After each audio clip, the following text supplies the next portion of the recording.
Oi, gente, boa noite. Sejam todas e todos muito bem-vindos aqui na Sala Itaú Cultural.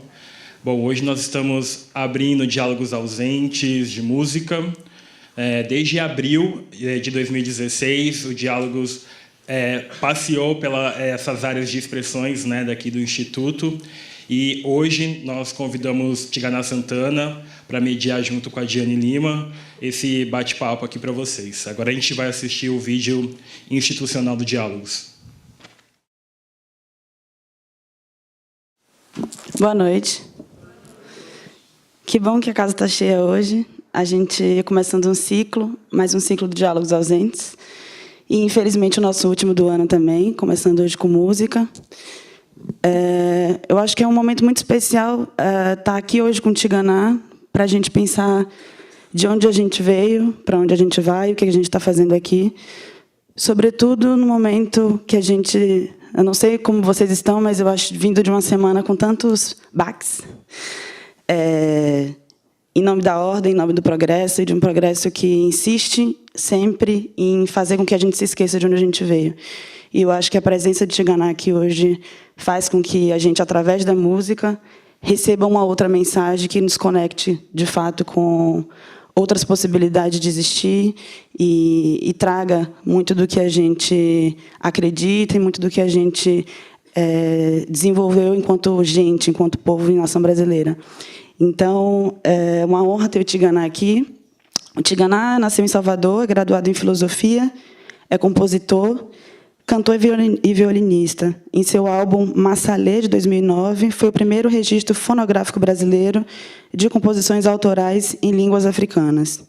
Ele também é autor de Invention of Color, de 2013, e Tempo e Magna, de 2015, ao qual ele gravou no Senegal. Vou convidar, então, aqui para sentar comigo Tigana Santana.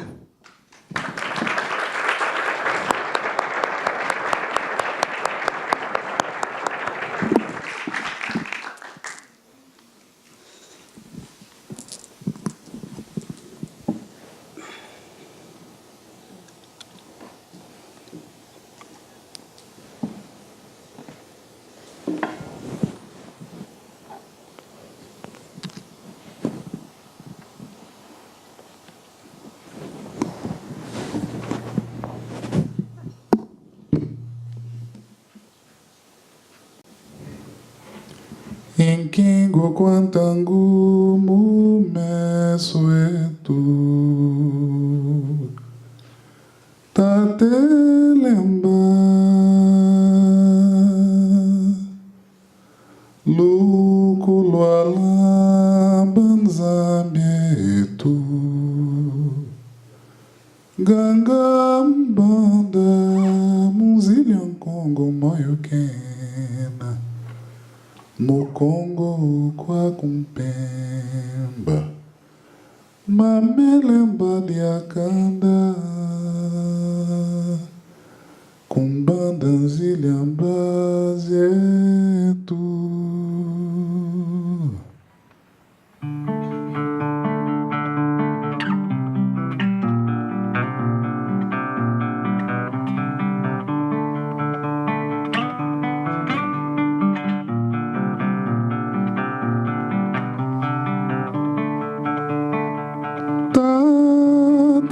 Muculo Inzilame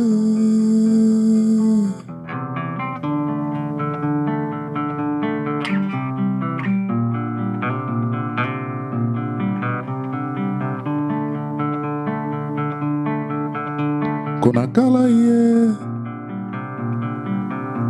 Kunambila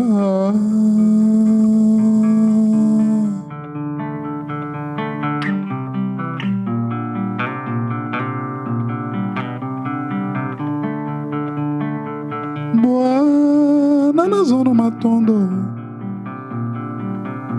Kwazambi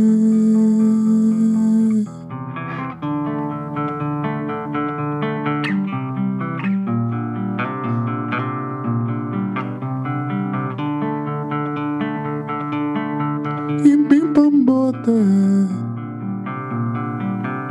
Unoetu Kufwa Monfida que abuta em querer.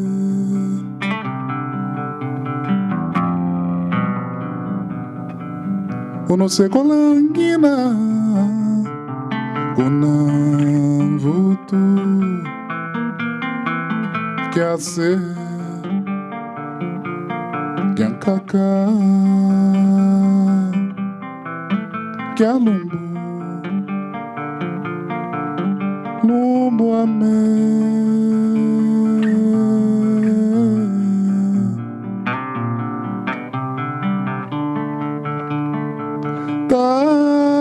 tá muculo muculo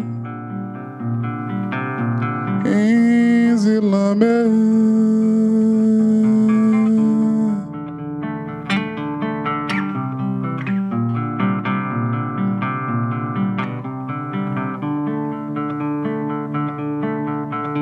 Kunakalaye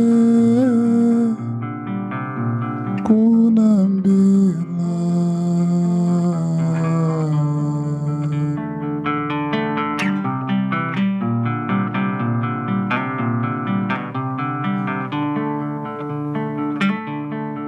Boana na zona matondo com a zambi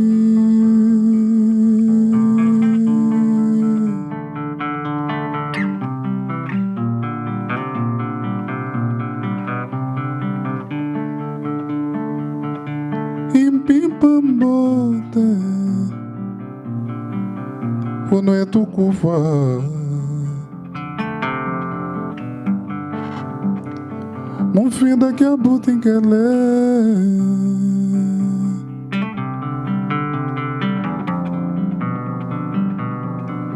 Uma secolanguina Kunambuto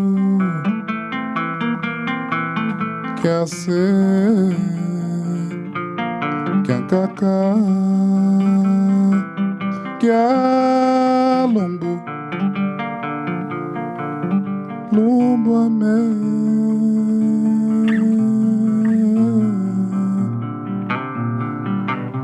Lumbo amé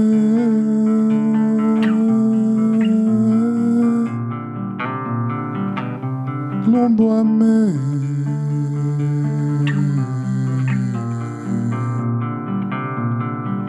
Lumbo amé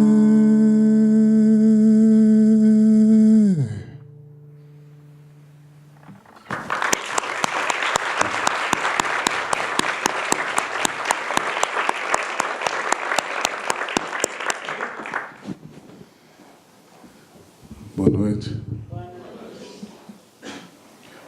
Ouviram bem? Tudo bem? Diane, boa noite. Boa noite. Eu quero dizer que é uma imensa alegria estarmos aqui compartilhando esse tecido de frequências, né?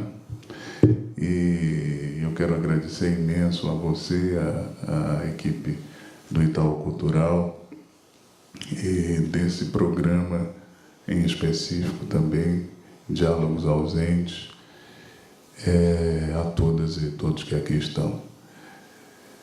Olha, essa canção que cantei no início chama-se Boanana, é uma canção que fiz em Kikongo, que é um idioma ali presente sobretudo, originalmente, quer dizer, da civilização dos Bakongo, norte de Angola, né, região do Ige, Baixo Congo, parte do Gabão, pega até uma parte da Guiné Equatorial também se fala Kikongo, e é uma língua que exerce grande influência no léxico corrente, né, da língua luso-brasileira, né, e da língua-cultura luso-brasileira.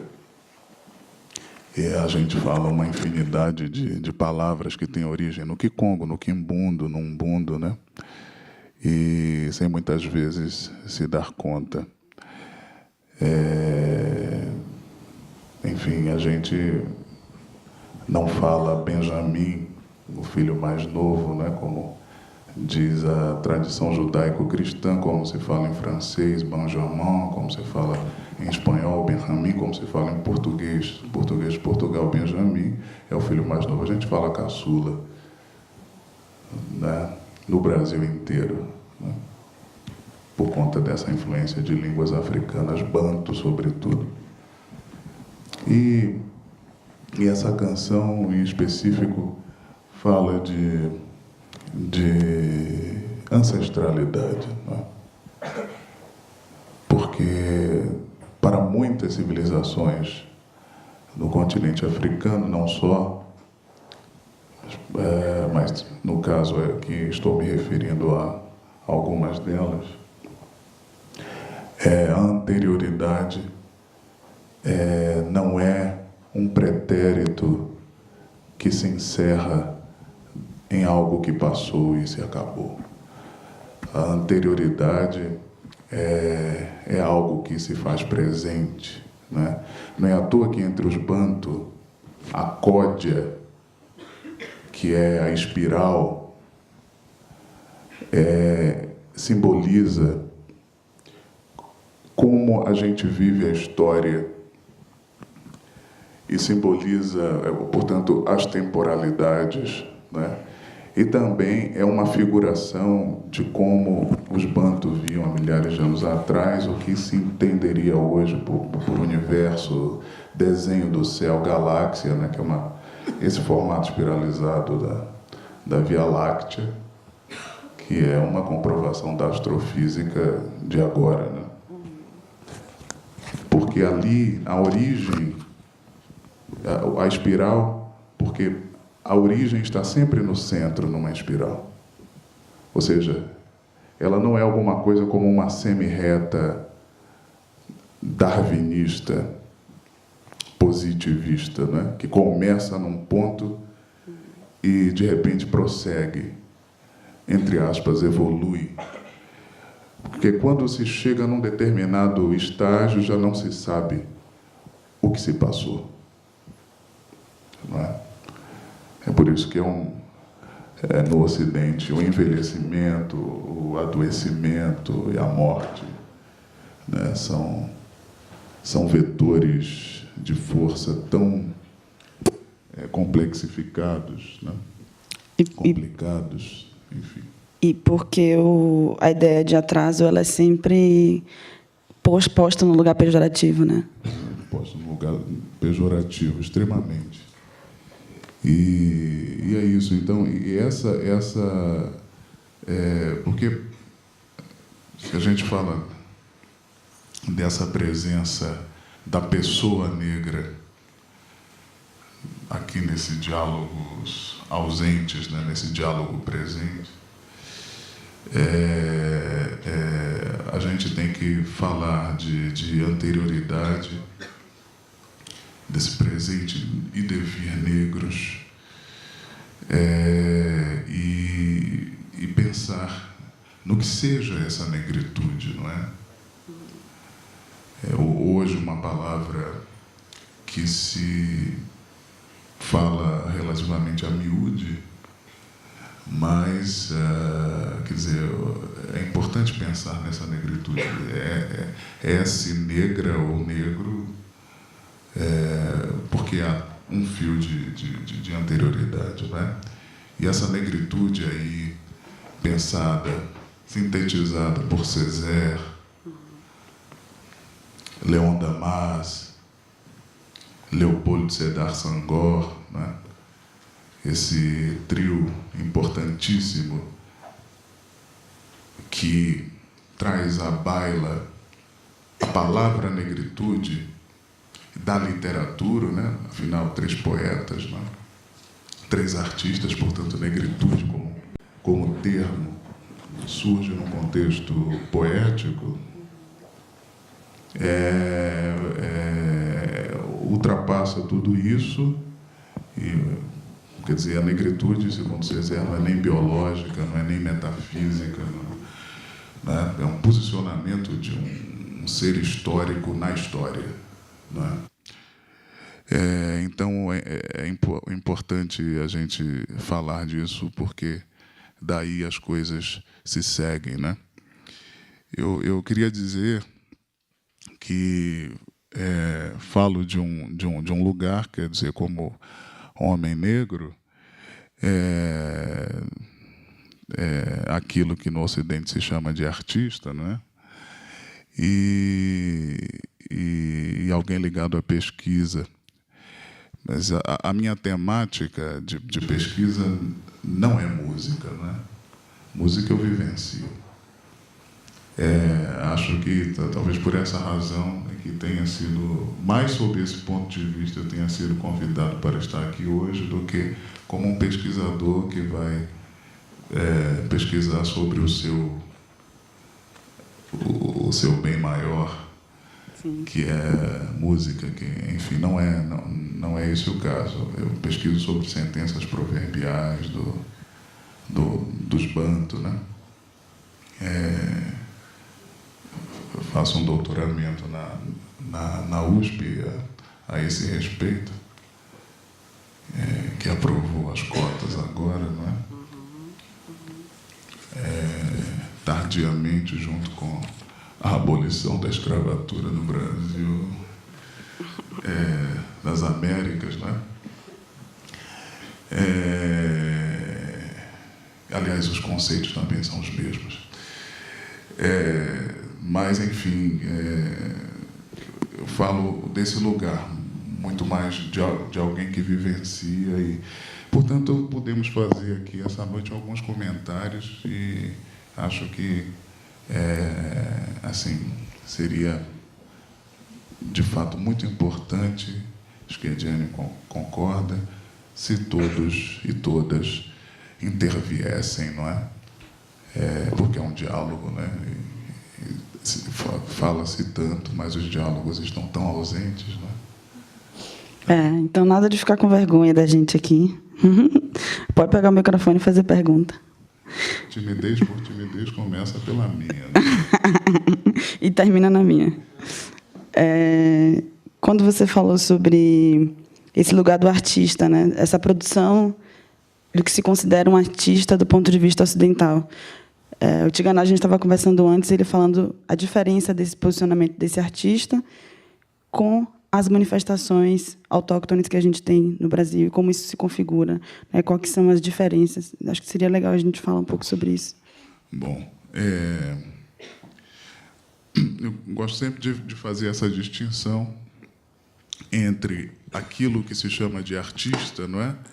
Como a gente conhece, que é uma construção bem ocidental, não é? E muito personalista, não é? Quer dizer, há uma assinatura, não é, naquilo que é criado, que é produzido. Artistas negras e negros, né? E aí, para a gente chegar na música, né, são, dentro dessa configuração sobre a qual estamos a falar, são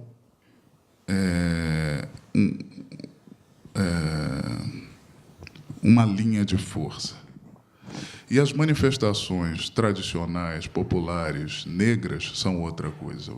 As manifestações de matriz, não é?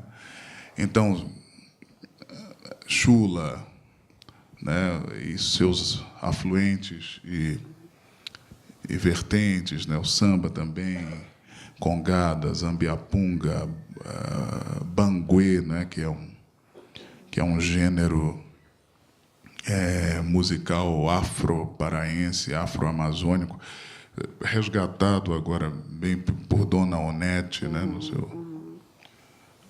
que é uma grande pesquisadora de culturas da Amazônia e do Pará, né? Então, foi secretária de Cultura. Enfim, maculelê, afoxé, né? Tudo isso, bumba meu boi. Tudo isso são forças, tambor de crioula. Bom, as lembranças são vastas. São manifestações matriciais, né? Que não dependem. ou melhor, que vivenciam o seu fazer sem um distanciamento do próprio dia a dia, da vida diária, da vida comum, da vida, vivenciando o ordinário e o extraordinário ali contiguamente, não é? Então, estávamos falando antes, um sujeito que toca chula, samba de roda, etc., vai, pega na enxada, né? É um trabalhador agrícola e toca chula como cultiva a terra, portanto, não há holofotes sobre um artista que compõe tal chula, ou que interpreta, ou que toca, né? O mesmo acontece com essas outras manifestações. É tudo absolutamente orgânico. Então, há uma diferença aí entre essas forças matriciais, que não estão no palco, que não estão pensando numa carreira, não. Fazem aquilo porque existem, né? E artistas que são outra coisa. Então, essa é uma primeira distinção que eu queria fazer. Fiquei pensando se essa distinção ela acompanha a mesma não distinção entre arte e vida. A separação que não existe entre arte e vida, por exemplo. Se come, se dança, se reza, se bebe. Isso. Então, não há esse lugar de aqui eu sou artista e aqui eu sou trabalho. Não. A arte ela está integrada à vida, né? Isso, parte. E é por isso que é algo tão forte, porque é da ordem da vida, como você disse, né? Então, isso é importante dizer.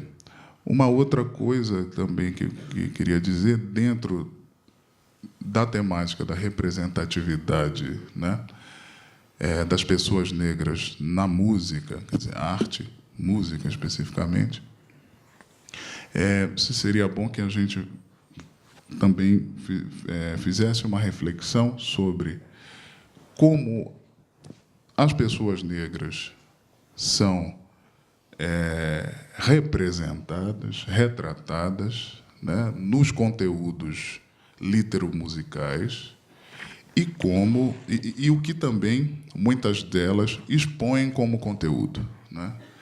Eu acho que a representatividade tem esse duplo sentido aí. Uma representatividade no sentido de protagonizar uma representação e uma representatividade no sentido de ser representado aí por quem quer que seja. Entende? Então, quer pelas pessoas negras, quer pelas pessoas não negras, as pessoas racistas e etc. Portanto, isso é importante dizer, né? Também, essas manifestações às quais nos referimos agora, as manifestações matriciais negras, muitas delas são, é importante dizer, e tem uma ligação com o início da nossa conversa aqui, muitas delas são de origem banto também, né?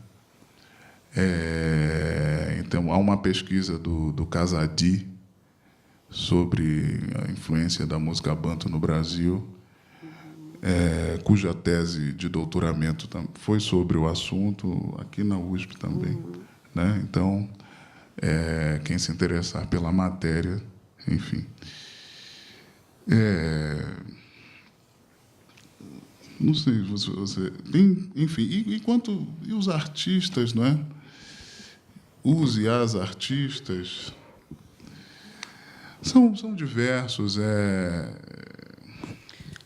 Acho que quando você fala na representação, na representatividade, né? E a gente começou falando também de um lugar onde se há um processo de efabulação, de construção dessa negritude através da música, né? Sim, sim. E isso é muito visível na nossa história da música brasileira, né? Como que, principalmente, as mulheres foram retratadas, objetificadas. Sim, se a gente pensa, por exemplo, em canções como Feitiço da Vila, do Noel Rosa, né? O feitiço lá na vila é um feitiço sem cachaça e sem farofa e etc., né? Como supostamente um feitiço branco, né?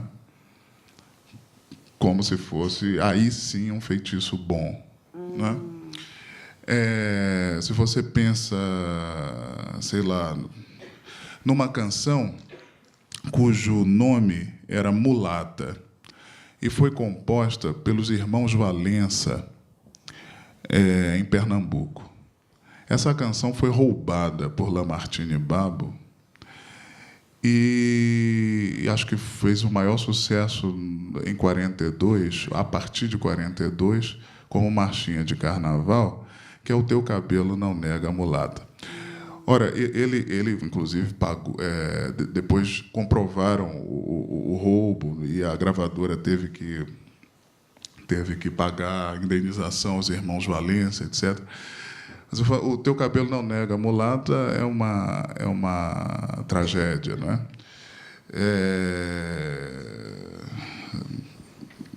Minha Nega na Janela, do Germano Matias, em parceria com Doca, que é uma canção também muito complicada, porque faz um certo elogio, inclusive, à violência contra a mulher.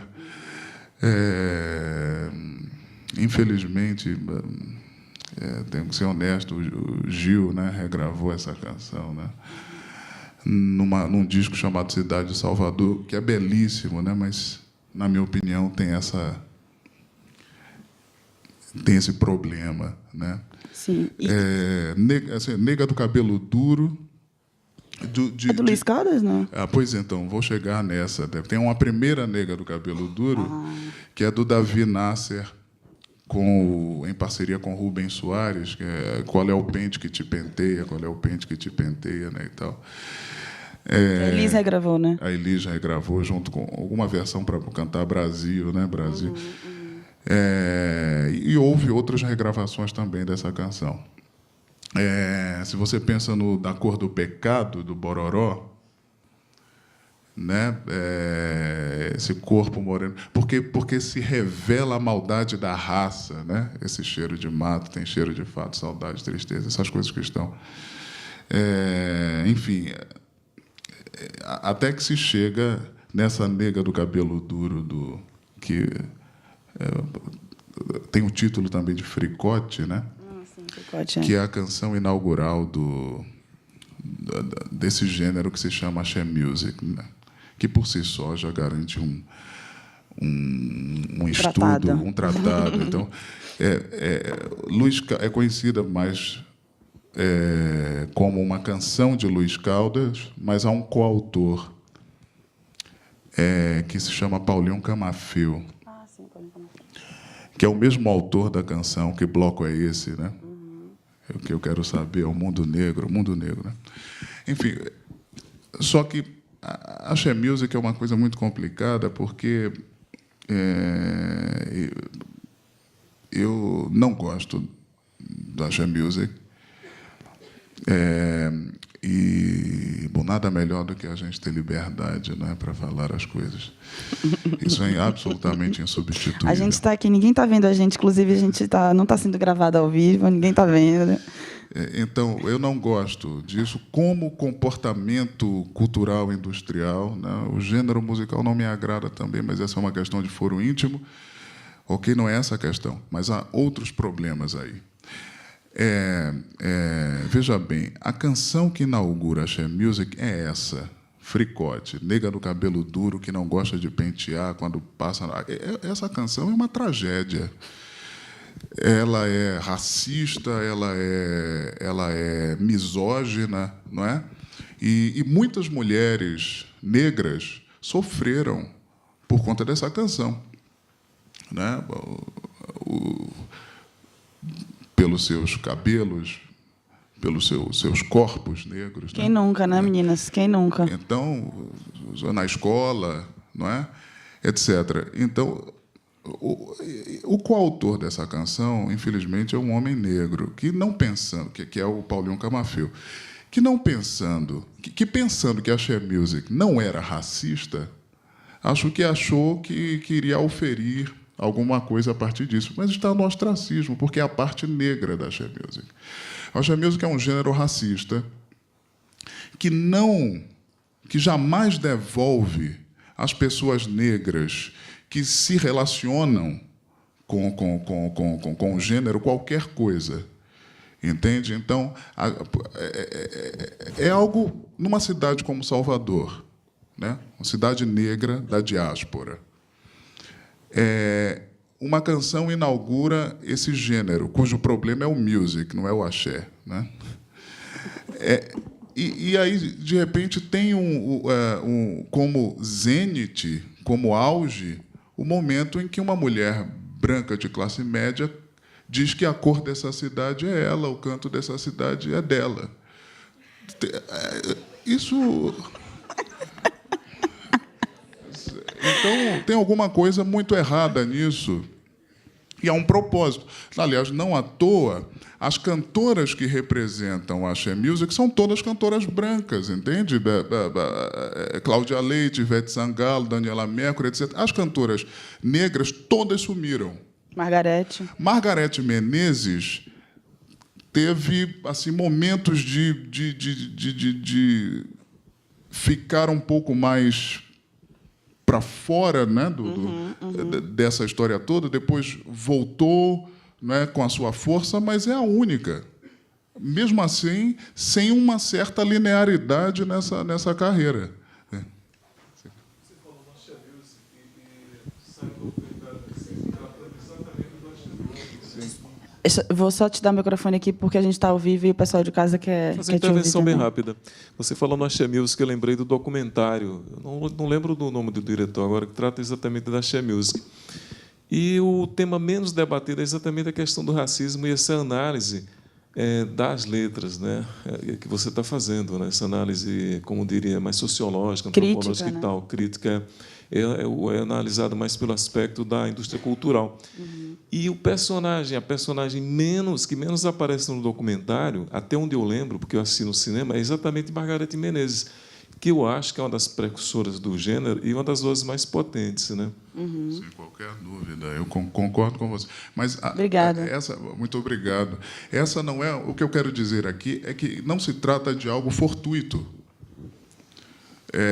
Há um objetivo nisso, entende? A classe média branca de Salvador quis ocupar também esse protagonismo, entende? De um gênero que vem dos tambores que lhe antecederam, não é? Mas nada é devolvido às pessoas que conduzem esses tambores, essa forma de ser, de existir, entende? O Axé Music, ele sofre influência do samba reggae e do afoxé também? Sofre a influência de tudo que antecedeu. Né? Se fala-se muito do samba reggae, etc. Né? Alguns atribuem ao Neguinho do Samba, outros anteriores a Neguinho do Samba, mestres dele, inclusive. Mas o fato é que é todo um processo, né?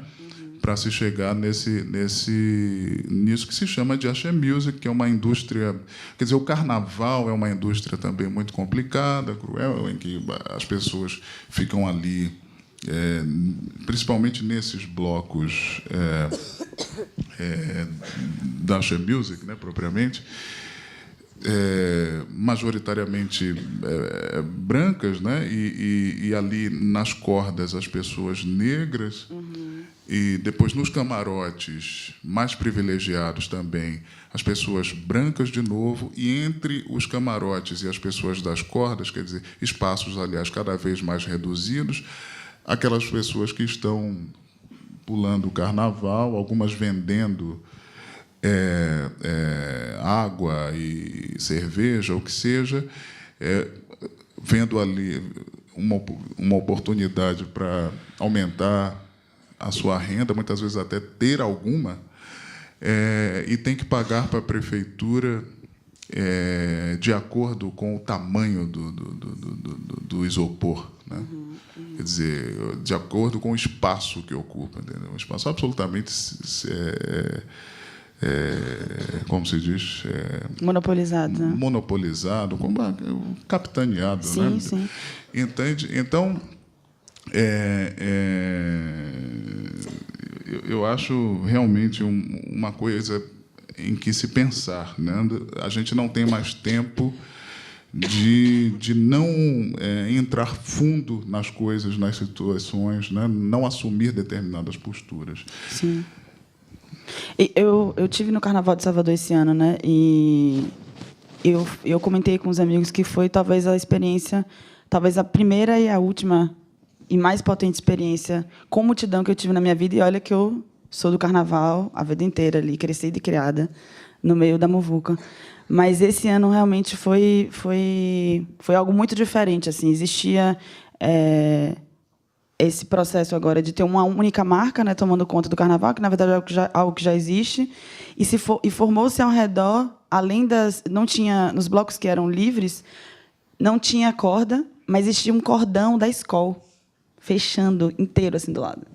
E aí você ficava preso ali dentro, toda marcada por uma marca, né, que estava ali te cercando, e você ficava, e era um cordão enorme de vendedores ambulantes, né, todos também tendo que pagar para estarem ali.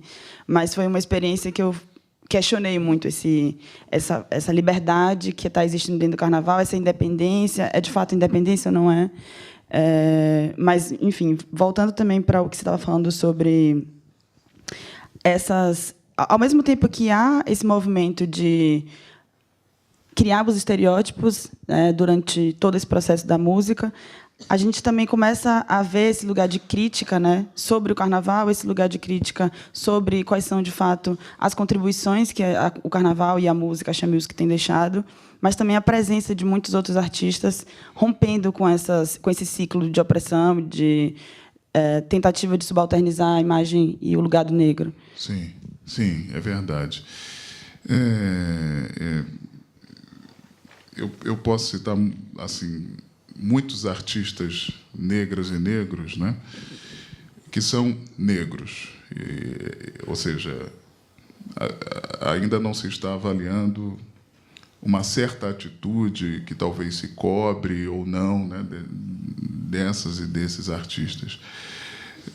Desde lá, quer dizer, no início dos registros fonográficos no Brasil, posso falar de Donga, de João da Baiana, de Pixinguinha, de Elsie Houston, que é uma cantora na qual se deve prestar atenção. Qual é o nome dela, de novo? Elsie Houston. Elsie Houston. Houston, morreu em Nova York, brasileira.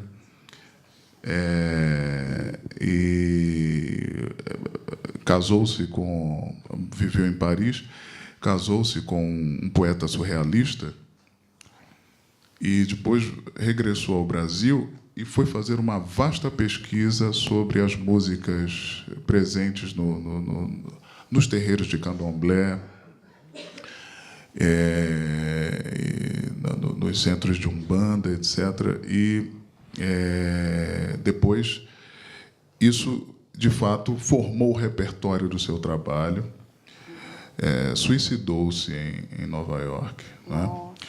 É uma cantora de uma potência, uma cantora que tem um acento lírico, né? Estudou com grandes mestras e mestres do canto lírico, e é uma pessoa importante, né? Assis Valente, de Santo Amaro, né? Da Purificação. Abigail Moura e a Orquestra Afro-Brasileira. Em 1942, mesmo ano do Teu Cabelo Não Nega a Mulata, mesmo ano em que nasciam também pessoas negras importantes no cenário da música brasileira. 42, né? Gilberto Gil nascia, Tim Maia, Paulinho da Viola, Milton Nascimento. Nesse mesmo ano, fundava-se a Orquestra Afro-Brasileira, de Abigail Moura, um gênio, uma pessoa que... Esse ano a orquestra faria 75 anos, né? Sim. Naná também, né? Tem o Naná, claro, que escreveu lá no meu primeiro álbum, né? Lupicínio, Dorival Caymmi, né? Uma figura importante também. Você vai para a música caipira, Cascatinha e Iana, né? Que cantam Índia, né? Aquela... Sim. Pena Branca e Chavantinho também, né? Elisete Cardoso, Ademil de Fonseca, que é quem grava o primeiro choro cantado, né? Faleceu com 91 anos. Johnny Alf, que deu régua e compasso para a bossa nova. Eu acho que eu vou ter que pegar esse papel aqui depois, chegar em casa e dar uma olhada. Deu régua e compasso para a bossa nova. Mando para vocês depois. O Tom Jobim ia pescar alguns acordes dele lá, não é, onde ele tocava. Uma figura excepcional, um compositor de um nível sem igual, né? Um cantor impressionante, um letrista impressionante, mas, né, negro e homossexual. Invisibilizado. Né? Absolutamente invisibilizado. Né? Dolores Duran, Agostinho dos Santos, Dona Ivone Lara, Ângela Maria, Elza Soares, né, com a bossa negra, né? Baden Powell, Jorge Ben, Wilson Simonal, Ou seja, todos os melhores da música brasileira. Clementina de Jesus, Tony Tornado, o King Combo, não é? Geraldo Filme, Leni Andrade, Djavan, Zezé Mota, Alcione, Emílio Santiago, Leci Brandão, Sandra de Sá, Itamar Assunção, né? Enfim, e diversos sambistas, diversos sambistas, diversas figuras da black music, diversas figuras do rock, embora, quer dizer, o rock ficou tão branco, né? Uhum. Então, representado por pessoas brancas. Hoje é o Dia Internacional do Rock, né? Mas só é festejado aqui, né, no Brasil. Eu não sabia que hoje era. E tem essa influência muito grande também do exterior, dessa black music internacional no Brasil. Tem forte. E a black music que vem aí junto com a ali entre os anos 50, 60, né, e depois o próprio surgimento de um partido negro, como foram os Black Panthers, né, e tudo isso, quer dizer, vem dessa ideia de negritude que o Césaire e o Damas e Sangor sintetizaram, vem também da Revolução Haitiana, né? Vem dos poetas afro-americanos, né? E isso tudo, embora houvesse outras experiências importantes no Brasil, eu estou falando do século XX, né? O Teatro Experimental do Negro, etc., por exemplo, porque se a gente for falar já desde antes, do início dessa complicada história disso que se chama Brasil, evidentemente, os quilombos, as formações quilombolas, né, são os grandes núcleos de resistência negra, os terreiros de candomblé, as religiões de matrizes africanas, né, muitas delas, evidentemente, quilombos urbanos e tal. Mas, se a gente fala do século XX, o que normalmente se chama de movimento negro contemporâneo, né, data mais ali dos anos 70, 71, com o grupo Palmares, de Porto Alegre, né, passando pela fundação da Associação Carnavalesca Ileaie, em 1974, né, sei lá, chegando em 78 a criação do Movimento Negro Unificado aqui em São Paulo foi em julho, né? Acho que 7 de julho, mas houve também na Bahia em maio. A minha mãe foi uma das fundadoras, junto com Abdias do Nascimento, Clyde Morgan, etc. Minha mãe chama-se Arani Santana, né? Então foi também a primeira secretária da reparação no Brasil.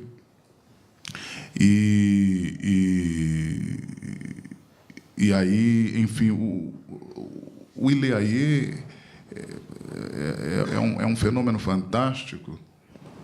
Surge ali em 74, em novembro de 74, e quando saiu às ruas a primeira vez, com uma centena de pessoas, o que já é uma quantidade razoável, né? Aí saiu uma nota no jornal à tarde, né, que é um dos jornais de maior circulação, não só na Bahia, né, no Nordeste e tal. Ilhéaê é uma mancha negra no carnaval, né? Quer dizer, e essa é a origem do movimento negro na Bahia, né? Efetivamente, o que se chama movimento negro contemporâneo na Bahia começa com Ilhéaê. Agora, o Ilhéaê, evidentemente, vem de outras forças. Se a gente fala dos afoxés, né, desde ali o século XIX, XX, embora não tivessem essa formatação do que veio a chamar de movimento negro, evidentemente era uma força negra na rua, né? Muitos deles. Depois, os blocos de índio, que, no fundo, eram blocos de pessoas negras. Apaches, né? Os apaches eram de samba e eram pessoas negras ali, né? E até o surgimento dos blocos afros. E aí o primeiro no Brasil é o Ilhéaê. Então, é uma trajetória mais ou menos por aí. E esses movimentos afro-americanos, né, sim, influenciaram o mundo inteiro, e inclusive porque o Ilhéaê, por exemplo, chamar-se-ia Poder Negro, né? Poder Negro. Mas num contexto de ditadura militar, aquela coisa toda, ainda com todo o racismo estruturante, seria pior, muito mais do que uma mancha negra, sim, né? No carnaval. Mas interessante notar, né, como a história do movimento político negro brasileiro está atrelado à música, né? Como duas coisas que caminham juntas. Sim, sem dúvida. E você veja, tem uma canção do Ilhéaê, de um compositor, grande amigo meu, compositor genial e artista visual também grandioso, que se chama Gilson Nascimento, e me ocorreu, quando vinha para cá, cantar essa canção. Vamos ver se eu me lembro. Quando o Ilhéaê fez 19 anos, né? Hoje tem 43, né? És clarão da escuridão, és clarão da escuridão, Ilê, aiê. Sustentas teu lume no tempo e atrairás paixões de mais lutar, ânsia de acender todo acesso do negro. Se em tua história confirmas palavras e gestos, eu vou. A trilha um sol, crianças precisam de horizontes. Se no transcurso da teima direcionas bem mais que aos carnavais, reluz então, já tens 19 remos. Avanças tua barca nas águas, nação Ilê. Não há que temer e subir as ladeiras deste mar. Avanças tua barca nas águas, nação Ilê. Teu mar de verdades já podes navegar. Nossa, que lindo.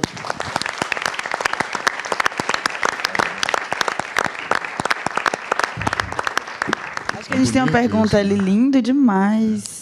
Vou ficar aqui a noite inteira como? Uma canção genial, né? Boa noite a todas e todos. Eu gostaria de voltar um pouquinho. Eu achei bastante interessante, Tigana, quando você apresentou para a gente, né, as diferentes formas possíveis, né, de pensar o fazer musical, o fazer artístico, da mesma forma como as diferentes formas também de encarar a ancestralidade, né? Eu queria voltar um pouco nisso, porque, de alguma forma, você falou das manifestações matriciais E você falou de uma ancestralidade que, na espiral, ela sempre fica no centro, né?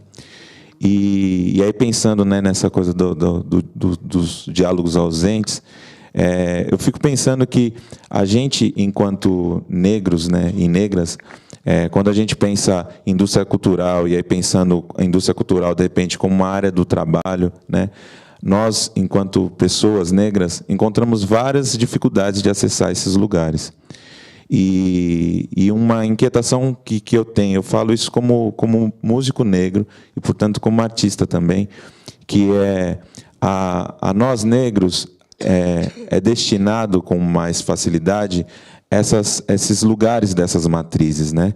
É como se, por todo um processo de racialização da sociedade, é como se a gente pudesse estar sempre vinculado a algo que seja primitivo ou algo que seja de raiz, né?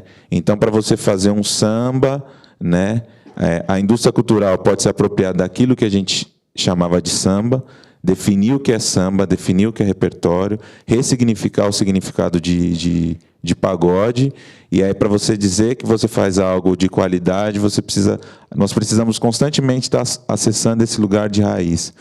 Só que a gente sabe que, quando vai para a indústria, muitas vezes, seja no rock, seja no axé, né, a apropriação cultural, ela sempre é um fenômeno constante, que sempre acontece. E aí a gente sempre fica para trás, né? E aí eu gostaria de compartilhar e, ao mesmo tempo, perguntar como é que vocês enxergam, né, dos nomes que você falou, dos músicos. Você acabou falando, por último, o Itamar Assunção, né? E, pensando sobre isso tudo, eu fico encontrando uma dificuldade para os artistas negros ocuparem um lugar. Primeiro, como artistas, porque, numa sociedade racializada, artistas brancos são artistas. Artistas negros são artistas negros.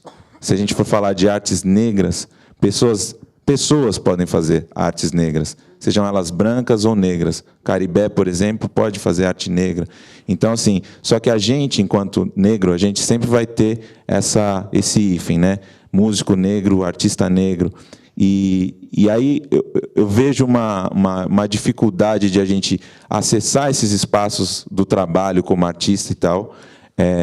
A gente tem dificuldade de ter acesso, né? Eu vejo as pessoas brancas tendo acesso às manifestações matriciais, ao que chamam de vanguarda, né? E eu vejo uma dificuldade muito grande, assim, da gente ter reconhecimento, primeiro como artista, e uma dificuldade de reconhecimento de uma vanguarda negra artística, né? Uhum. Porque não nos reconhecem como artistas, assim, né? Sim. Então, é uma inquietação, e eu gostaria de ouvir, assim, de vocês, como é que vocês pensam isso, né? Porque Itamar Assunção é um cara que fez uma arte extremamente, para a época a gente pode até considerar como vanguarda, assim como foi considerado o trabalho do Arrigo Barnabé, e a gente sabe, né, a dificuldade que ele viveu, tem documentários sobre ele e tal, sim, né? Sim. E a gente sabe que, na época que ele fazia isso, né, de alguma forma, não sei se na fala dele ou no filme, muitos os músicos e as musicistas negras que, de alguma maneira, tentaram acessar esse lugar de vanguarda, é comum que a gente caia no lugar do Clã dos Malditos, né? Se a gente for falar no Itamar, se for falar no Jardim Macalé, se for falar de Nina Simone, né? Então, quando a gente tenta acessar a vanguarda, automaticamente a gente é colocado para lá de trás enfim, isso. Sim. Eu queria conversar um pouco sobre isso também. Obrigada. Obrigado. Nossa, você fez agora aí, a gente vai ter que parar para escrever muito para falar sobre isso. Eu vou pegar um ponto do que você falou sobre a arte negra, né? A arte negra enquanto lugar artístico que também se apresenta como racializada, né? Recentemente eu conversei com um coreógrafo, um grande amigo, Mário Lopes, e ele faz essa crítica, né? Ele fala que todas as vezes que a gente quer ser artista, a discussão política ela vem primeiro da discussão estética, né? E a gente nunca tem espaço para falar tecnicamente sobre o que a gente faz. Então, ele diz, bom, se você pergunta para qualquer coreógrafo, numa palestra, numa fala, numa discussão, qual que é o trabalho dele, você vai perguntar sobre a técnica, sobre o movimento do corpo, sobre o processo coreográfico, sobre a música. E, quando é no nosso caso, a gente sempre parte para a dimensão política. Eu acho que o Achille Mbembe fala uma coisa que eu acho muito importante. Assim. Ele diz que isso é parte de um processo, né, de tomar e de afirmar essa negritude para a construção e para a desconstrução dessas imagens e desses estereótipos que a gente tem falado aqui, mas que se enxerga, ao fim, de fato, um lugar de humanidade, né, onde a gente, tomando de volta essa humanidade que nos foi tomada, a gente construa um lugar de humanidade coletiva, né, onde os indivíduos, as pessoas, sejam pessoas, independente de que seja. Só que a gente sabe que isso é algo muito distante do que a gente vive hoje, mas penso que, internamente, entre nós, acho que é cada vez mais necessário criar espaço, por exemplo, como esse, onde a gente possa discutir não somente as questões políticas, mas também as questões práticas, técnicas e estéticas do que a gente tem feito, né? E amadurecendo isso em conjunto. Tem várias coisas que você falou que eu acho que dava para a gente entrar muito assim e ficar até bastante tempo. Então, só depois, pós Diálogos Ausentes, para continuar. Mas você pode também trazer alguma colaboração. Olha, nessa relação pessoas brancas e pessoas negras, né? As pessoas brancas racializaram as pessoas negras, entende? E a sociedade. Foi isso. Portanto, você, negro ou negra, não pode passar dessa linha aqui. E isso serve para as questões de mercado, as ocupações de cargos políticos, o acesso a determinadas epistemologias e, muitas vezes, o acesso às suas próprias. Não é? Essa é uma primeira coisa que estrutura, logo, de partida, essa relação. E é por essa razão que somos sempre artistas negros ou negras. Né? Eu acho que, isso posto, a gente, a partir da nossa negritude,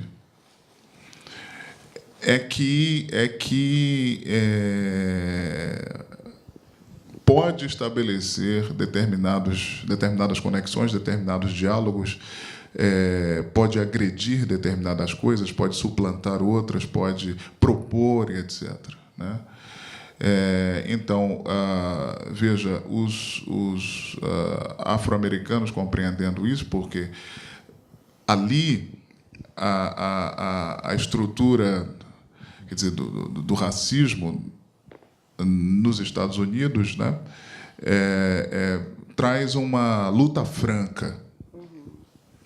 Entende? Então, as pessoas brancas dizem: ok, eu não gosto de vocês, as pessoas negras, eu também não, de vocês, e a gente vai seguir com a nossa turma. Agora, há alguns brancos aliados, evidentemente.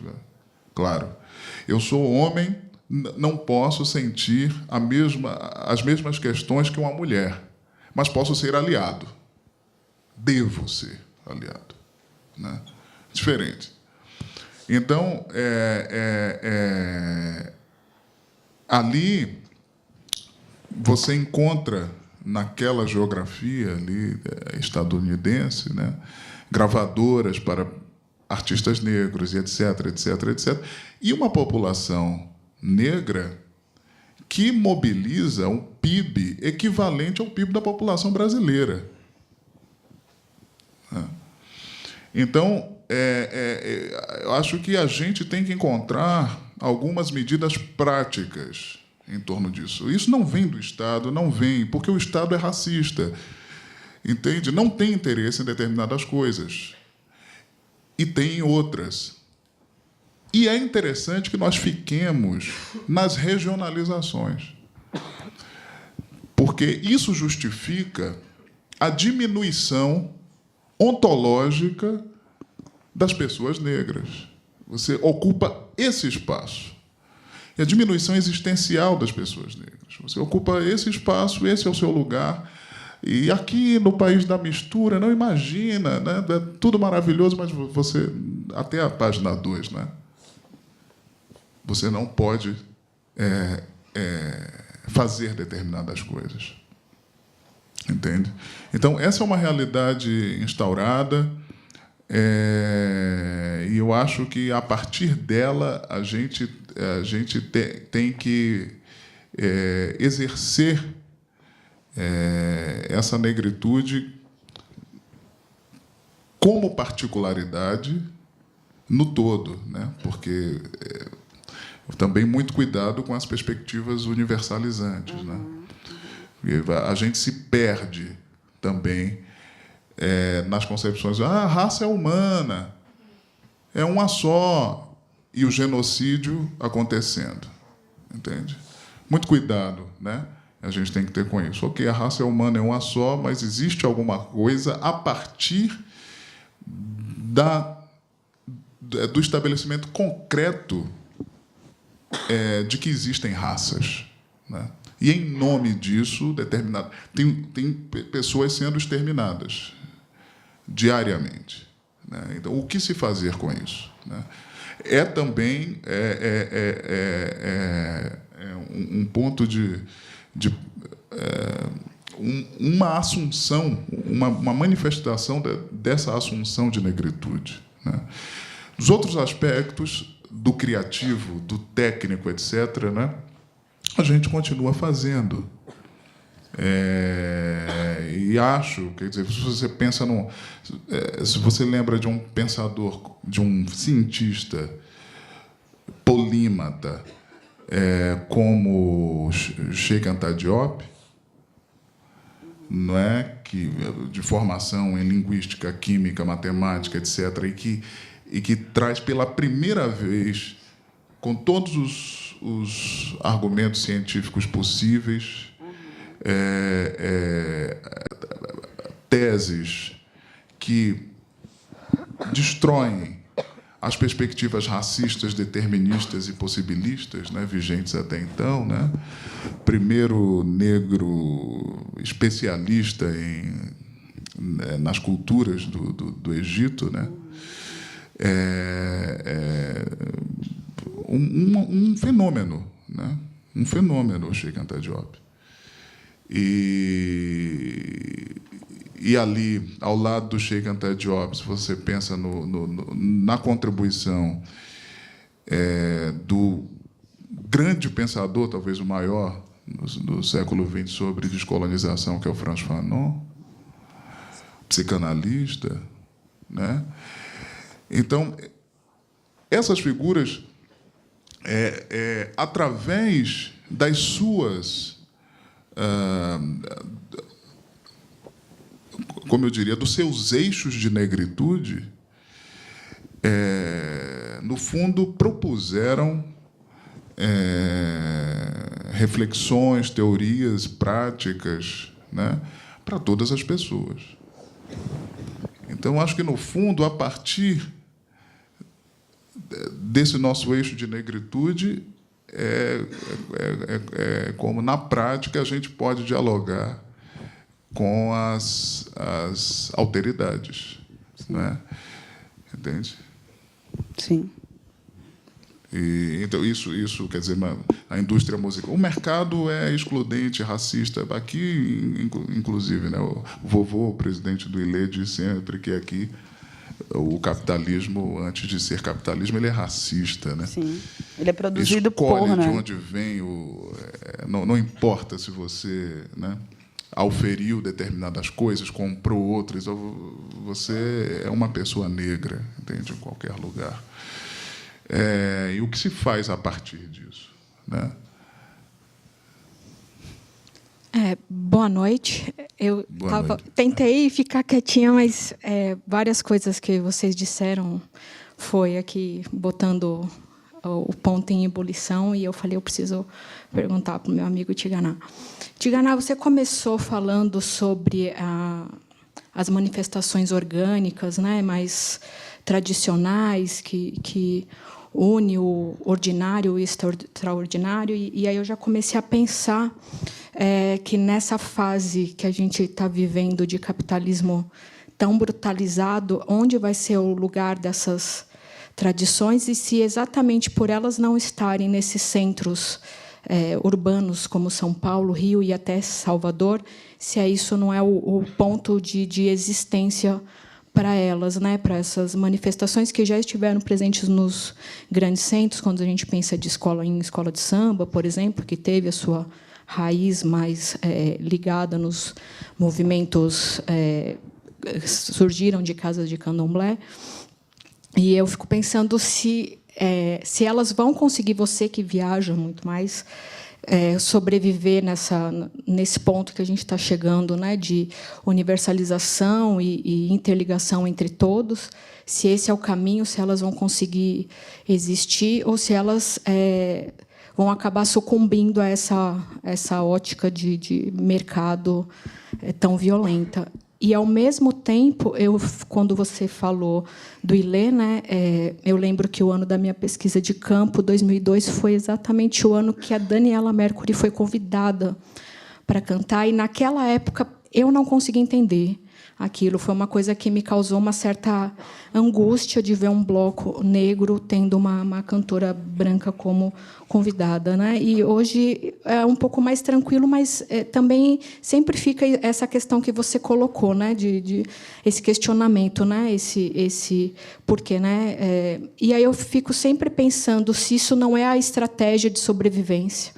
né? Para esses grupos que eu vejo em Salvador que continuam existindo e resistindo, se para essa existência e para a manutenção desse trabalho não acaba tendo que fazer essa aliança, eu não diria uma aliança, não sei exatamente a palavra, mas encontrar estratégias e mecanismos para perdurar, né? Mas é uma coisa que sempre me questiona, né, que acaba juntando tudo, o tradicional e a cultura, como você diz, mais orgânica, com o mercado e o que a gente está vivendo hoje em dia. E eu sei que esse é um espaço que você vai se disponibilizar a falar sobre isso, porque eu sempre fico muito receosa de tocar nesses pontos que eu acho que são assim, inflamados para a gente que pensa sobre isso, né? Obrigada. Obrigada.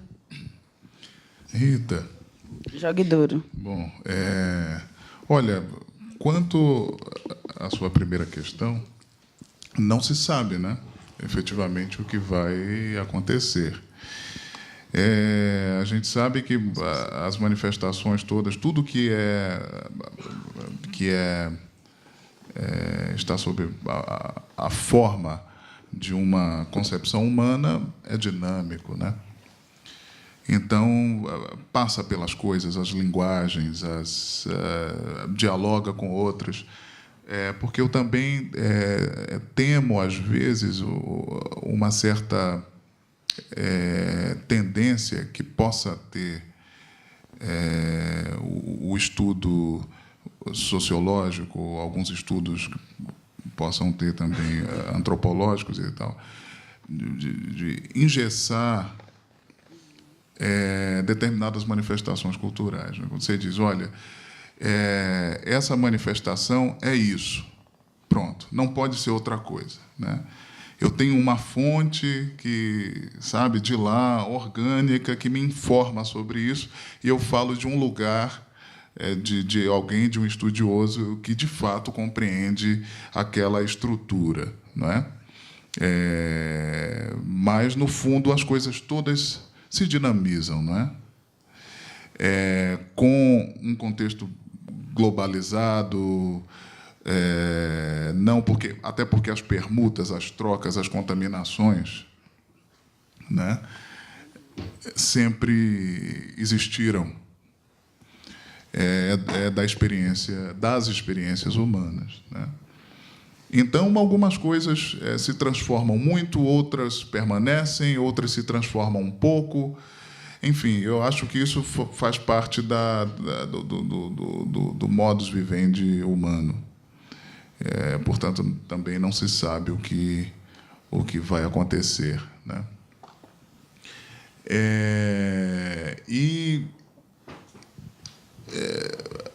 Num contexto de opressão, né, perverso de opressão, muitas pessoas que estão num outro lugar, na outra parte, né, não deixam, de fato, de se associar a quem oprime, né? Tem um provérbio difícil, um provérbio em quimbundo, diz: Kufuaquangana kujimbirila quambica. Isso é, a morte do Senhor é a perdição do escravo. Muitas vezes, quem está numa situação oprimida se vê perdido quando não está diante do seu opressor. É difícil dizer isso, mas isso acontece entre mulheres e homens, isso acontece entre negros e brancos, isso acontece em diversas situações. E o que a gente, contemporaneamente, né, nesse devir negro, acho que pode fazer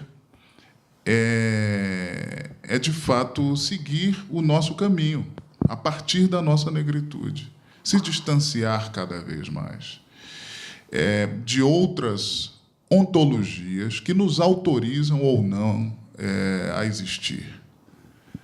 Entende? Mas isso é um processo. É um processo. E não estou dizendo... Quer dizer, a partir da sua questão do Ilhaê, etc., evidentemente não estou falando que a Associação Carnavalesca Ilhaê, que não permite a entrada de brancos, esteja por aí, né?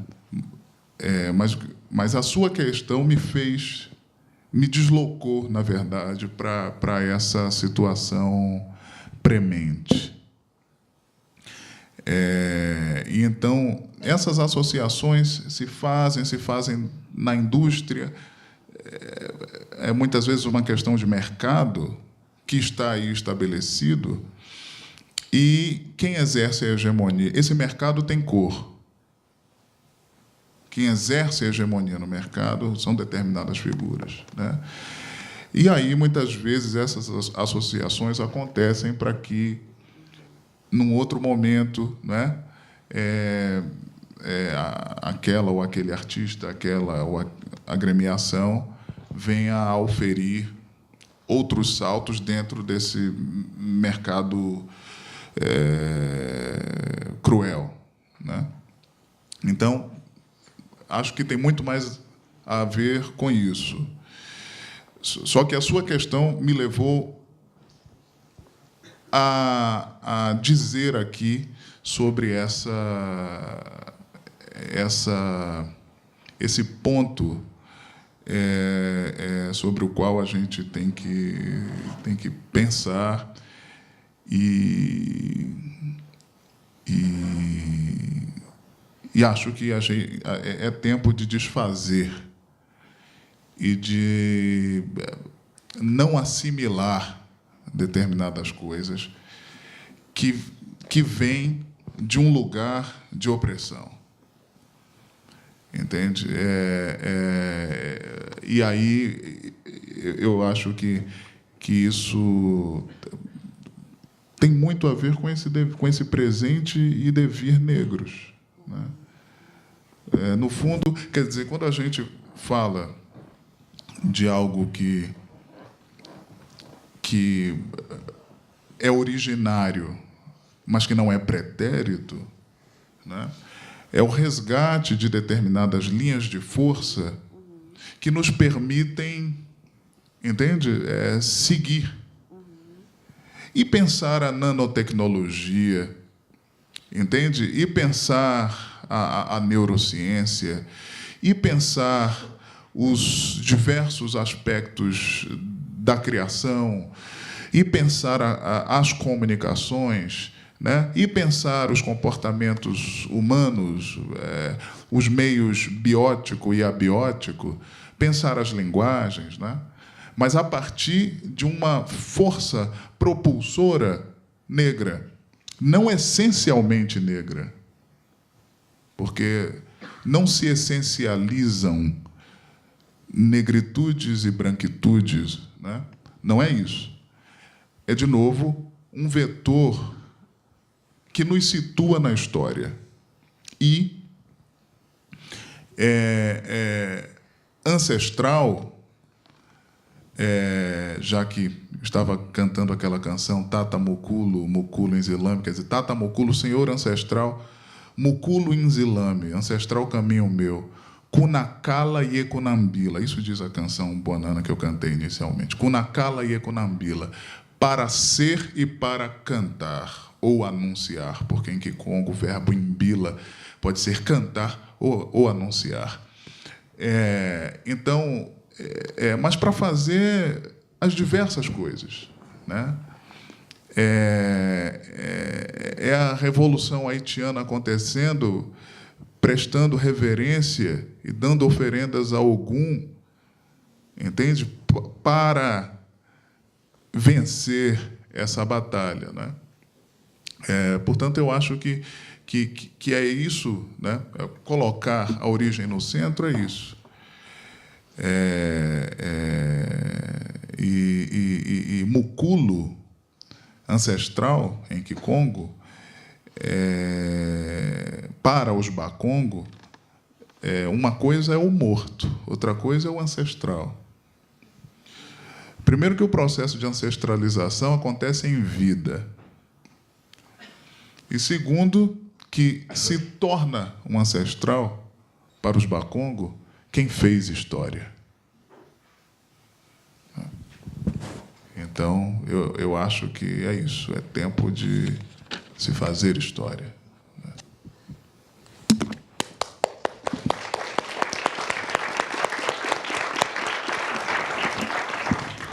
Aqui, Tigana. Deixa eu só ver uma coisinha. Como é que a gente está de tempo, gente? Pois é, eu não 10 sei. minutos. Oh. Eu vou ser bem breve. Eu fiquei bastante contente com essa sua citação sobre o regionalismo, né, essa questão toda orgânica, pois justamente minha família é do interior da Bahia, de Iraquara, e lá eu tenho um tio que toca samba de chula. E eu descobri isso há pouco tempo, né? Minha mãe viajou para lá há uns 3 anos e através dessa viagem ela me passou isso. Inclusive, ela trouxe alguns materiais para mim de duplas de samba de chula. E, justamente, o meu tio também tocar samba de chula, ele trabalha em feiras na Bahia, vendendo ferramentas de bicicleta, que é o transporte essencial para pequenas cidades do interior. E a minha dúvida é, qual é a origem do samba de chula, como ele chegou aqui no Brasil, e, se possível, você me passar algumas referências. É isso, obrigado. Obrigada. Olha, o meu amigo querido e parceiro também, Roberto Mendes, talvez seja a pessoa mais autorizada a dizê-lo. Mas o que eu posso falar é o seguinte: há algumas pessoas que defendem que a chula, que é um comportamento cultural, antes de mais nada,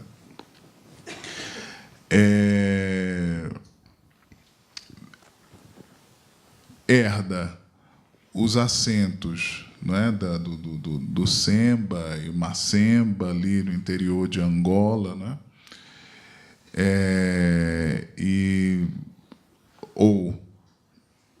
Ou, né? Depois, Cabula, que é a célula inicial do que se conhece como samba, também chamado aqui nos terreiros de candomblé de monjola, né? É um toque de candomblé. E junto disso, com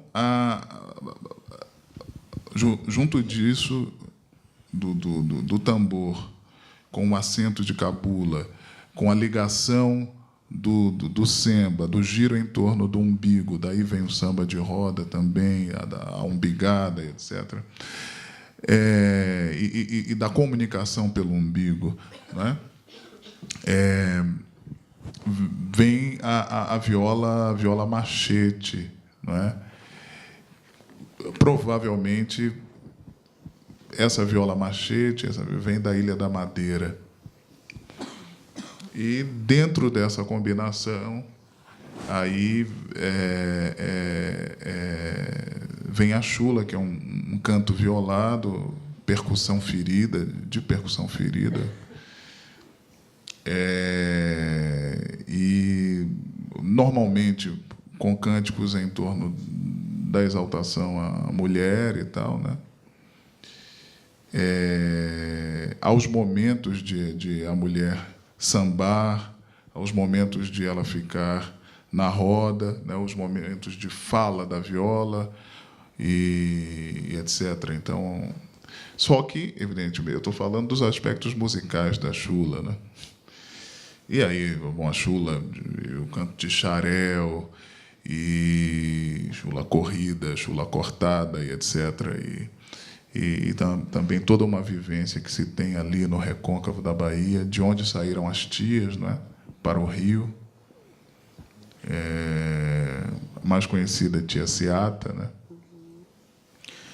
E levaram esse referente também para aquele Rio, né, do início do século XX.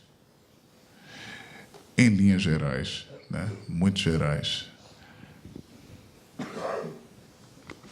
Boa noite. Pensando um pouco no tema Diálogos Ausentes, né, eu estou com uma questão, relacionada às mídias digitais, por exemplo, né? Você deu o exemplo de vários artistas negros, né? O processo histórico, ele, de certa forma, marginaliza o negro, mas a gente tem esses exemplos de negros nas artes, na música, dizendo, né? Talvez, às vezes, apenas lançar um álbum, mas a gente tem esse ponto histórico para a pesquisa, enfim, para poder ir atrás, para poder resgatar esse personagem, né? E eu fico pensando nas novas tecnologias, né? Porque você falou no processo de regionalização, né? Na regionalização, nesse lugar determinado, se a gente pensar no passado, acredito que havia uma maior possibilidade de acesso, de acessar, eles eram mais visíveis.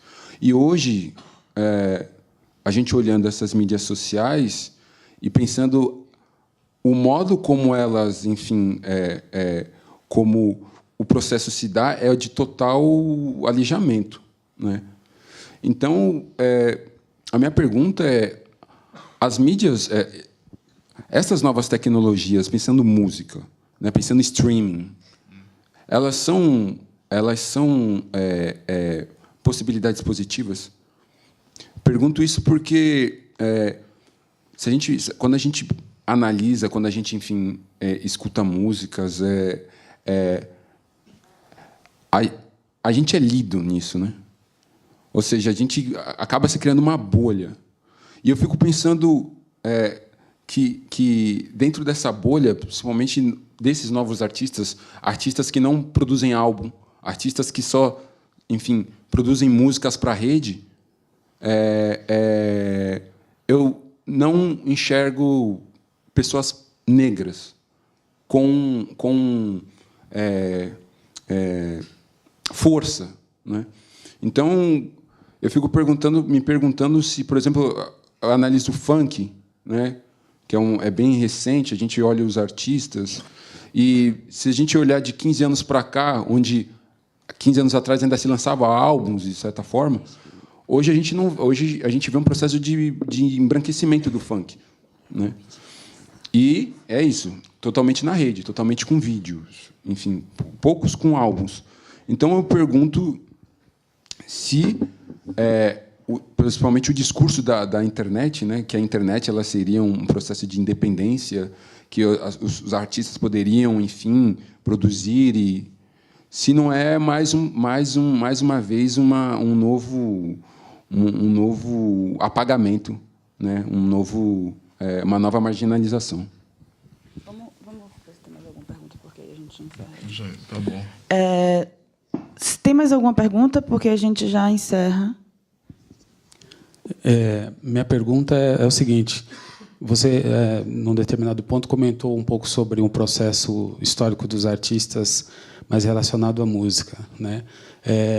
Queria que você comentasse rapidamente, se possível, dizendo, durante o século XIX, a gente tem um protagonismo negro, não só na música, mas na arquitetura, nas artes, de um modo geral, mas na música é mais notório, desde Padre Maurício.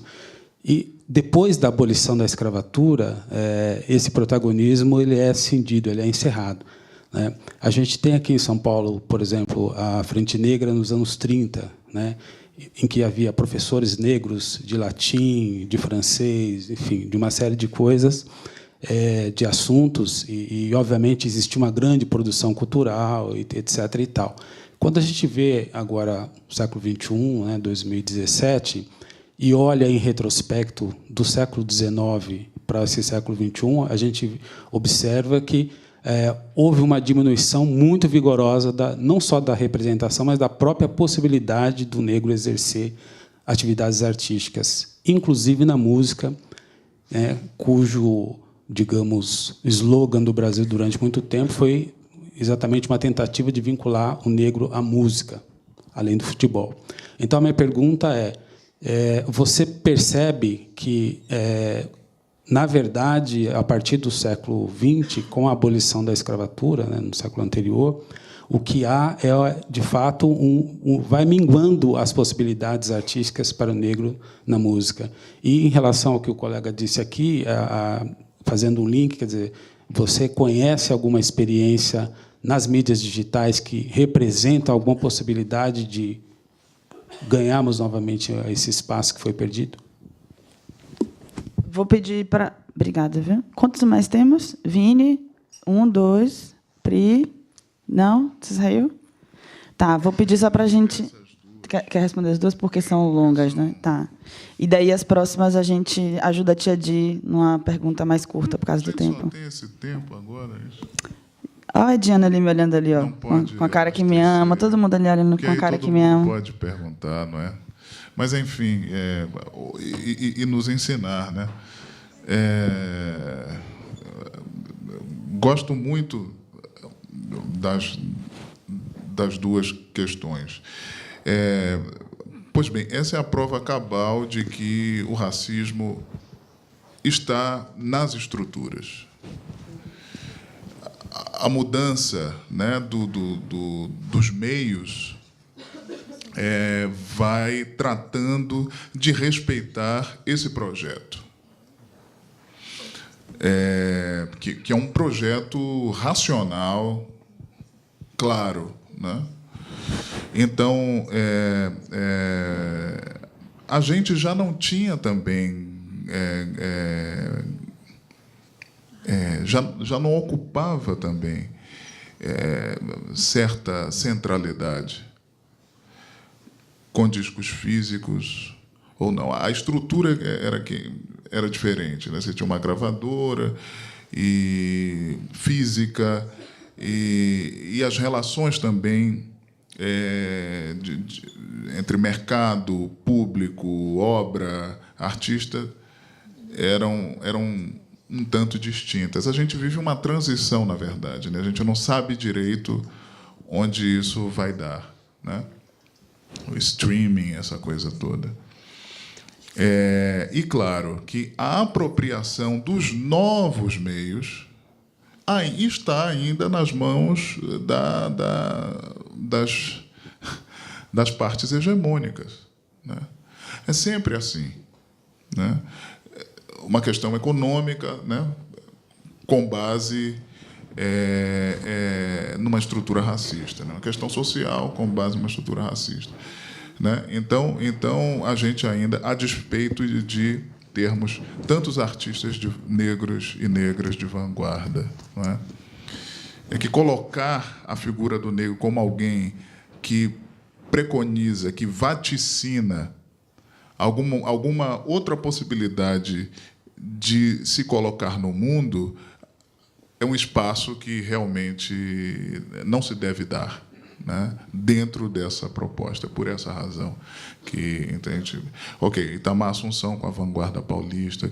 Se a gente tem contemporaneamente uma figura como DJ Mark, por exemplo, que é um cara, das grandes referências da música eletrônica no mundo, ele é daqui de São Paulo, e chegou a ter um single chamado LK, que ele fez em parceria com uma outra pessoa, o Xerxes.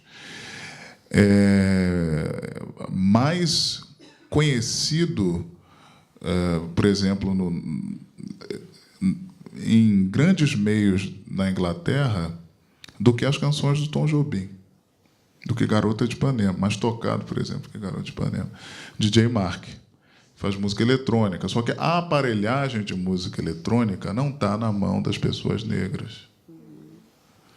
Entende? Então, de novo, esse distanciamento entre uma certa instrumentalização que possa propiciar determinadas criações e quem, de fato, o faz, né?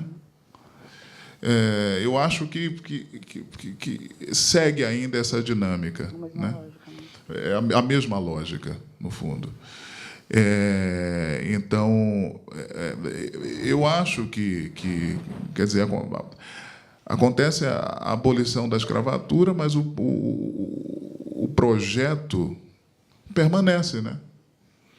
O projeto porque, de novo, colonialismo, e Fanon traz isso, né? Colonialismo, racismo, são a mesma coisa, né? São variações de uma coisa que se chama racismo, né? Então, o projeto continua. Acontece a abolição da escravatura, acontece o pior, que é o 14 de maio, depois do 13, e, né, para onde vão as pessoas, e há uma reconfiguração dessa estrutura escravocrata, né? Então, o apagamento que existia antes de uma determinada forma, quer dizer, seguindo a própria dinâmica da história também, né,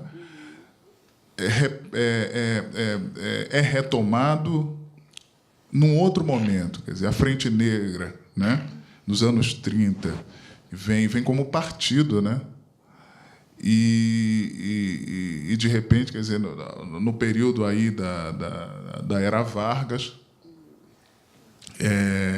extingue-se a Frente Negra, né? Então, depois o Teatro Experimental do Negro, ali, né?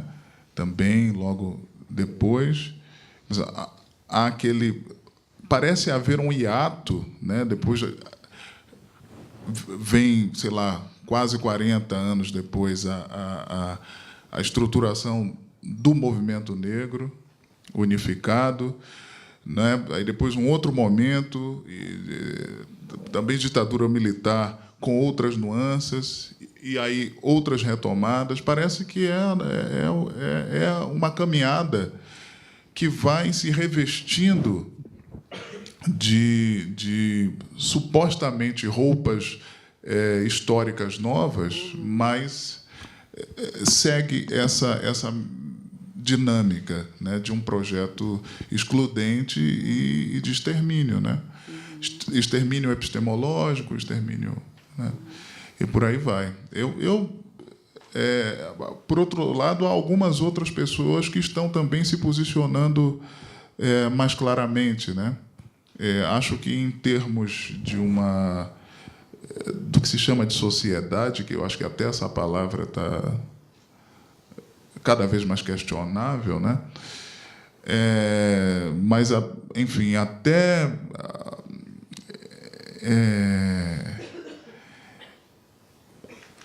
com tudo isso, há pessoas se posicionando, mas há também, eu digo, se posicionando como uma proposta de assumir essas novas negritudes, muitas delas considerando a, sei lá, a teoria interseccional, por exemplo, né? Se você, sei lá, pensa num artista desses últimos tempos, como Lineker, né? Ou Linda Quebrada, né? São figuras que, além das suas negritudes,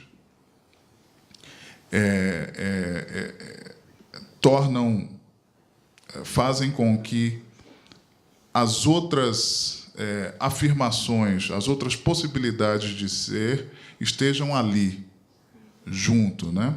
Não se misturam porque as causas são distintas, mas se interligam, né? Então, ou seja, nesses tempos muito complicados de algum tipo de esboroamento, também tem essa contraposição importante, né? Enfim, mas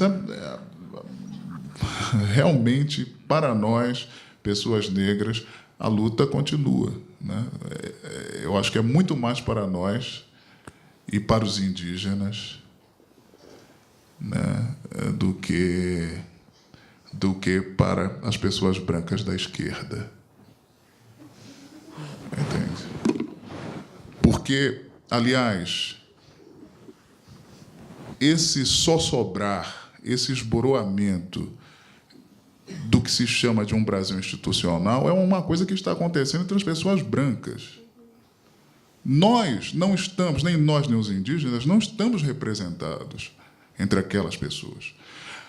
Para nós, nunca houve qualquer situação de privilégio. Nós não conseguimos nada através do Estado, né? Então, eles, literalmente, que são brancos, que se entendam. E o que está acontecendo ali é uma coisa da descendência da corte portuguesa. Entende? É o Brasil institucional que, sequentemente, né, nos exclui. Entende? Então, é importante assinalar isso, né? Porque a causa negra e a causa indígena nunca foram pauta nem da esquerda nem da direita. Tá? Essa é uma coisa muito mais recente, porque convém, evidentemente, tentar ser mais interseccional de novo. Ok, importante, e algumas coisas foram auferidas com isso, claro. Mas, na base, é bom a gente sempre ficar alerta, entende? Portanto, é isso. Para a gente, a luta continua. Oi. Tigana, até saindo um pouquinho da chave... Estou aqui. Oi. Sim, sim. Priscila. Priscila, tudo bem? Tudo bem. Eu queria perguntar do seu processo de criação, como que se dá a costura da pesquisa com a música e se vem coisa nova por aí. Estou curiosa para saber do artista também, em meio a todas essas questões sociais. Tá bom. Eu estou num momento mais de introspecção, usando um outro hemisfério do cérebro ligado à academia. E aí, preparando a tese, essa coisa toda, mas há projetos musicais aí, que eu devo iniciar no próximo ano, não é? Retomar. Para muitos não, mas para nós artistas, a vida normal.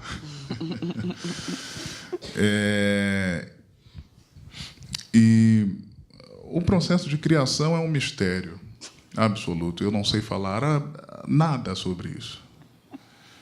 É um mistério. é algo que vem e acontece, né? E que se utiliza, talvez, de algum repertório que eu tenha somado, né, ao longo da vida. Entende? Mas é algo que acontece e que é marcado por mortes e renascimentos, né? A gente, acho que, em alguma medida, pode também fazer arte para aprender a morrer e aprender a viver, né? E essas duas coisas são interdependentes. Eu acho que a gente aprende a morrer quando a gente aprende a viver.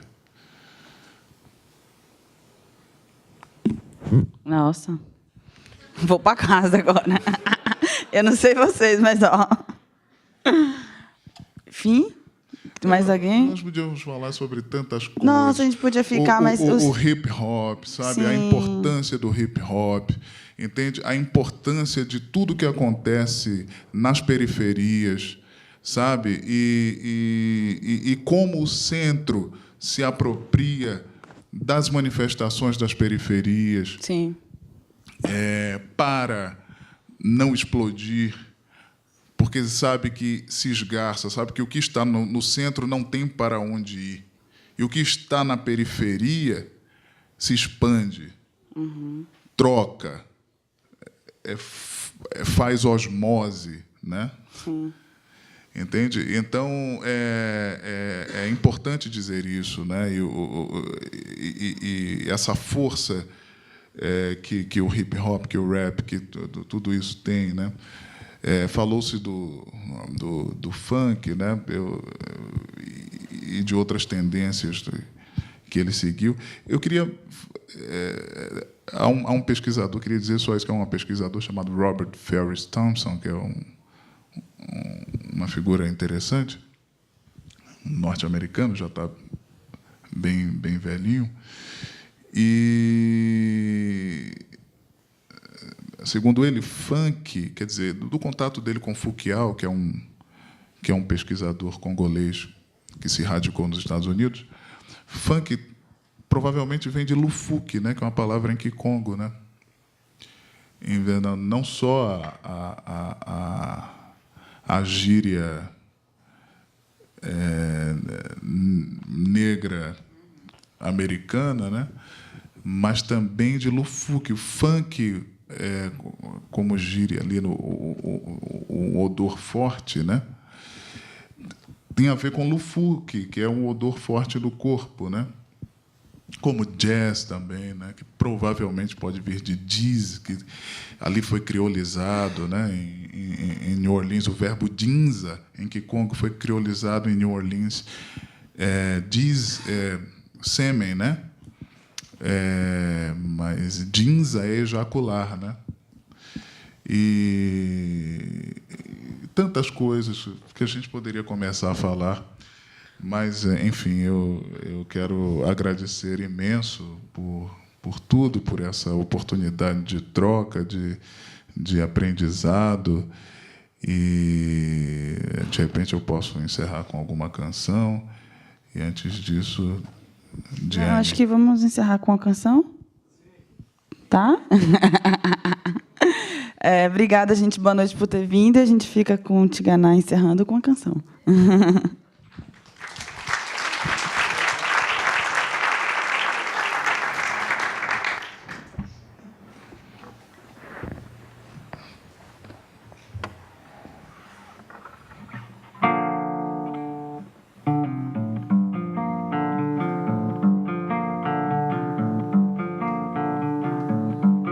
Indululu ya mushima talamungu Indululu ya mushima talamungu Indululu ya mushima talamungu Indululu ya mushima talamungu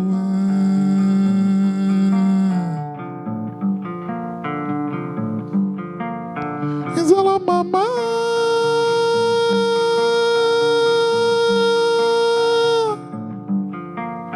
Ixalacuna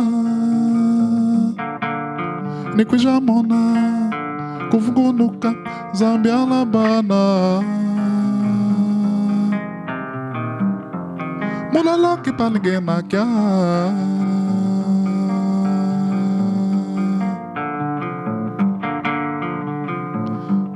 Indululu ya mushima talamungu Indululu ya mushima talamungu Indululu ya mushima talamungu Indululu ya mushima talamungu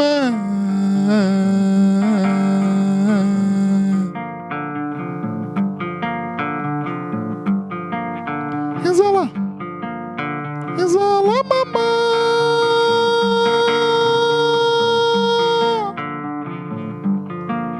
Ixala kuna Nikujamona Kuvugunuka Zambia labana Muloloke palinguena kia Esmaçalê com a bravura que há de ter uma salê. Quando firmas no chão,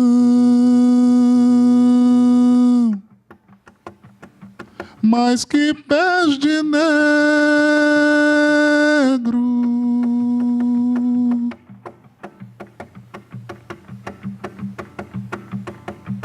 segues na quilha da dor.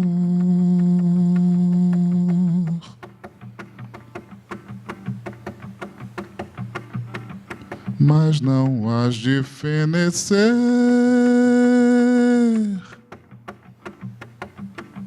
nenhum sonho a menos velarás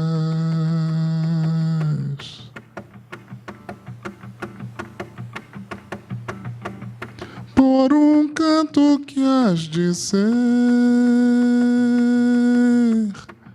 Massalê,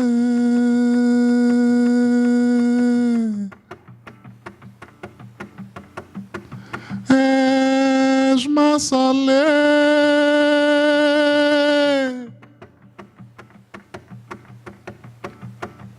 porque fazes do olhar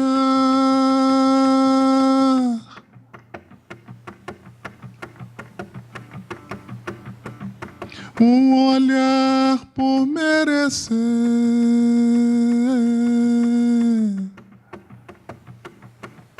uma guerra de flor.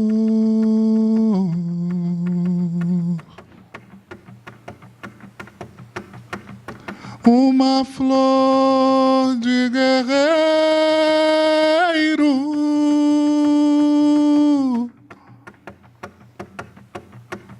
serás mão do teu Senhor.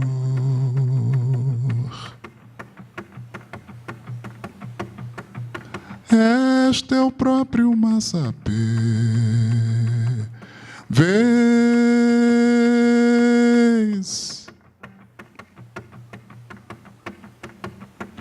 és Massalê,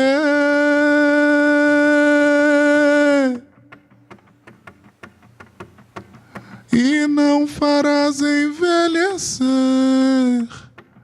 Massalê.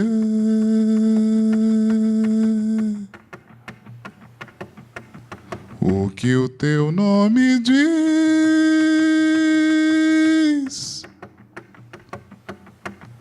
Ogunhê,